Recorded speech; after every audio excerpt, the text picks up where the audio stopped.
It's the 21st century. This is the world we live in right now, so suck it up.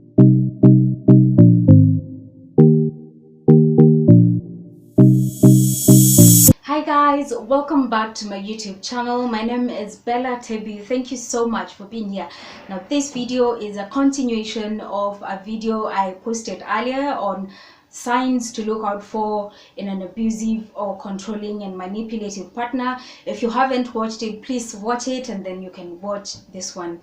Alright, so I did 5 signs and I am now basically going to continue. Number 6, when you always have to take responsibility for things that you did not do just because you want to be the bigger person and avoid arguments. Now, the thing is, when you always take up responsibility, the other person does not realize that they actually are at fault, or like they did a mistake, or like they hurt you. Therefore, they will never notice and it will continue like that. You know what, sis? Be petty. Do not take responsibility for things that you did not do. Do not want to be always the bigger person, you know. And it gets worse because sometimes you realize that where you can ask something and then the coin is flipped on you, so it again turns out to be your fault, even really when you both know too well it's not your fault. Okay, do not sit by. Punda amechoka. Number 7, when they make snide comments about other women in your presence. There's some men who are just threatened by successful women. They would say things like, oh, she's too pretty to have an influential position like that. Oh, she's too pretty to be the director of this company. She must have slept with the HR or like the CEO and things like those.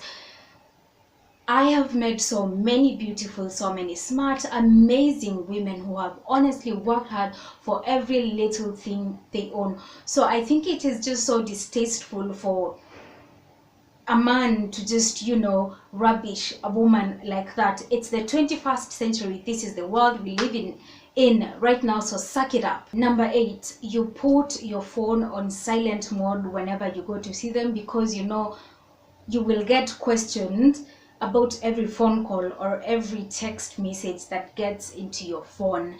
Sometimes it could be about work, but they will honestly question that and say that you're entertaining men into your life because you're allowing men to call you late into the night. I mean, somebody might be needing me to save their lives somewhere. Somebody might be in an emergency situation and the only person that can, you know, come through for them is you. How selfish can one person be?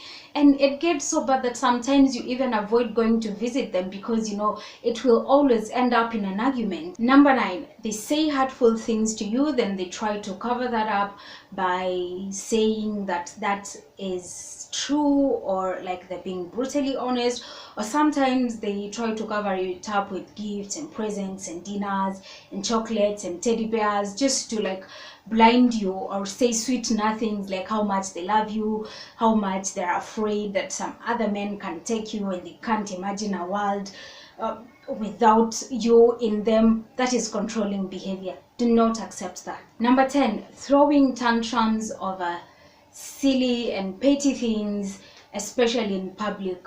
Like they would like sigh or like just do that heavy breathing thing, or like throw their hands in the air, or you know, just, I mean, at the end of the day, it's a tantrum. Throwing your hands in the air is a tantrum. And number 11, you might not be able to put your fingers on it. You might not be able to tell it, but somehow you feel suffocated. You feel something is not right. You feel like that little voice in your head has been silenced. That is the one thing you need to be on the lookout for. When it just does not feel right.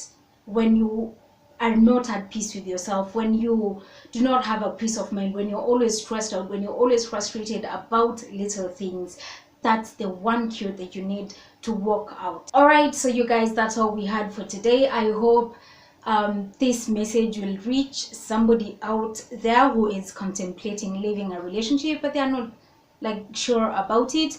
So I really hope it was helpful, and you guys be sure to reach out if you need any help with making that decision of leaving an abusive partner. I know sometimes it's not as easy as it seems.